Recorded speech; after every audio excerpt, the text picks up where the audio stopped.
Hi hello friends, welcome back to my channel. Today story తొలి ప్రేమ part 1. ఆ రోజు దీపావళి. పిల్లల అల్లరితో, పెద్దల నవ్వులతో ఎంతో సందడిగా ఉంది. వరుణ్, త్వరగా వెళ్దాం పదా, అమ్మ మన కోసం ఎదురు చూస్తూ ఉంటుంది అంటాడు ఆకాష్.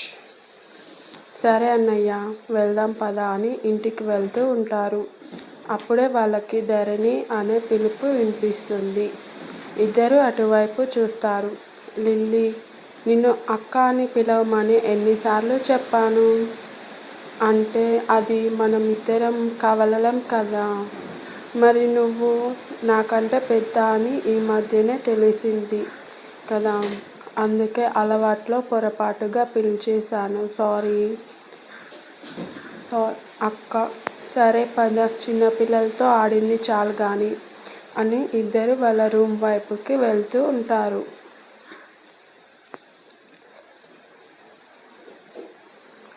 అయితే వాళ్ళని ఆకాష్, వరుణ్ చూస్తూ ఉంటారు. కానీ ధరణి, లిల్లీ వాళ్ళకి సరిగా కనిపించరు.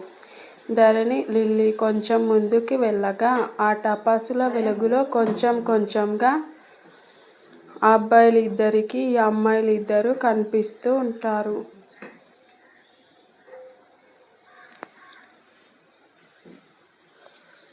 అమ్మాయిలు 16 అణాల తెలుగింటి అమ్మాయిల్లాగా లంగా ఓణి వేసుకొని, జడ వేసుకొని, ముద్దు గుమ్మల్లాగా అలా నడుచుకుంటూ వెళ్తూ ఉన్నారు.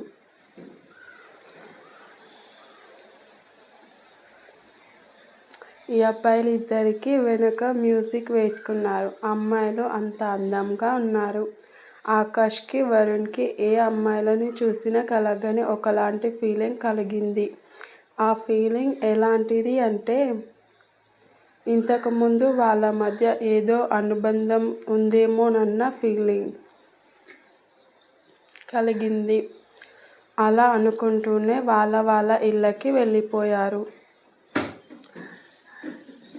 సీత, పండగ పూట కూడా లేట్గా వచ్చారు అని అంటుంది. సీత ఎవరు అనుకుంటున్నారా? సీత ఆకాష్, వరుణ్ వాళ్ళ మదర్. అమ్మ, ఆఫీస్లో వర్క్ ఉంది మా, అందుకే లేట్ అయింది. సారీ మా. ఓకే పదండి, ఫ్రెష్ అవ్వండి, డిన్నర్ చేద్దాం అంటుంది. సరే మా, 5 minutesలో వచ్చేస్తాం అని చెప్తారు.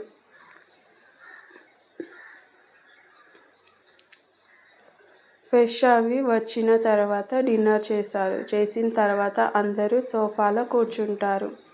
ఆకాష్, అమ్మ అంటాడు. సీత, చెప్పు నాన్న అంటుంది. ఆకాష్, అమ్మ నిన్ను ఒకటి అడగాలి అంటాడు.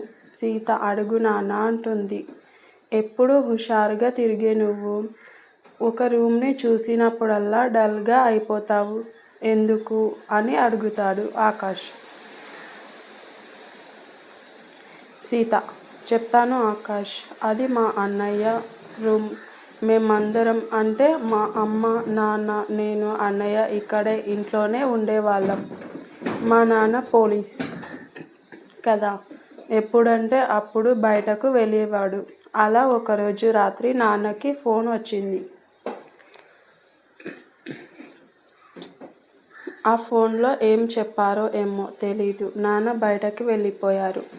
అప్పుడు ఒక 10 మంది రౌడీలు వచ్చారు. నేను, అన్నయ్య, అమ్మ మాత్రమే ఉన్నాం. మేము చాలా భయపడిపోయాము.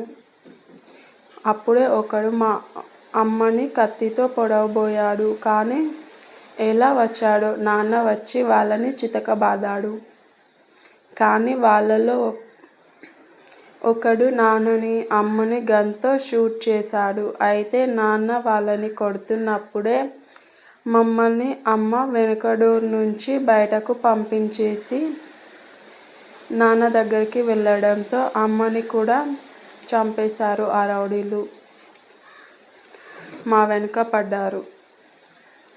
Thank you so much for listening guys. నా స్టోరీ కనుక మీకు నచ్చినట్టయితే లైక్ చేయండి, షేర్ చేయండి, సబ్స్క్రైబ్ చేసుకోండి.